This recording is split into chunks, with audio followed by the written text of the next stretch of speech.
আমাদের কপাল খারাপ। আপনারা রাগ করতেছেন নাকি? মসজিদে যদি ছোট বাচ্চা যায়, কিছু মুরব্বী আছে সেই দূর দূর দূর। আশ্চর্য কথা, একটা বাচ্চা ঢুকেছে, আপনি দূর দূর করতেছেন। ওরা কি কোনো বিশেষ কোনো প্রাণীর বাচ্চা? মানুষের সন্তান, আপনি চোখ মোটা করতেছেন। প্রথম কাতারে বাচ্চা দাঁড়াইছে, তো আপনার কি হয়েছে? আপনি কেন ধমক দিবেন? এটা আল্লাহর মসজিদ, এটা আপনার মামু বাড়ি না।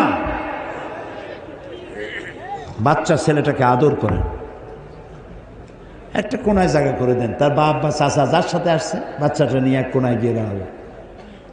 মাঝখানে দাঁড়ালে দেখতে অসুন্দর। ইসলাম তো আবার সৌন্দর্য প্রিয় বেশি।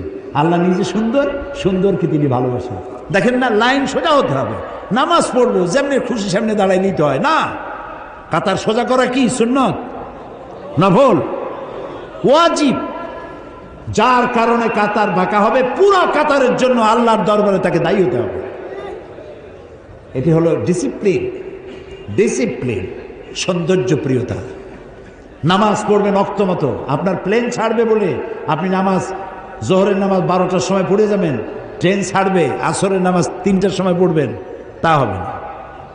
যে জাতির 5 ওয়াক্ত নামাজ টাইমলি পড়তে হয়, সেই জাতির পাঞ্চুয়ালিটি কোনো জ্ঞান নাই। মন্ত্রী সাহেব বক্তৃতা করবেন বেলা 3টায়, 5টায়ও খোঁজ নেই। 5 মিনিটের জন্য ওয়াজ করতে দেওয়া হয়েছে, আহমদ রসুল্লি আলা, তারপরে সাল্লাল্লাহ পড়তে পড়তে 1.5 ঘন্টা শেষ। এই হলো আমাদের সময়ের জ্ঞান।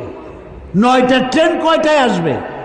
দেখা গেল একদিন সত্যি সত্যিই 9টার ট্রেন 9টায় আসছে। লোকেরা খুব খুশি। স্টেশন মাস্টার বলছে এত খুশি হওয়ার কারণ নাই, গতকালকেরটা আজকে আসছে।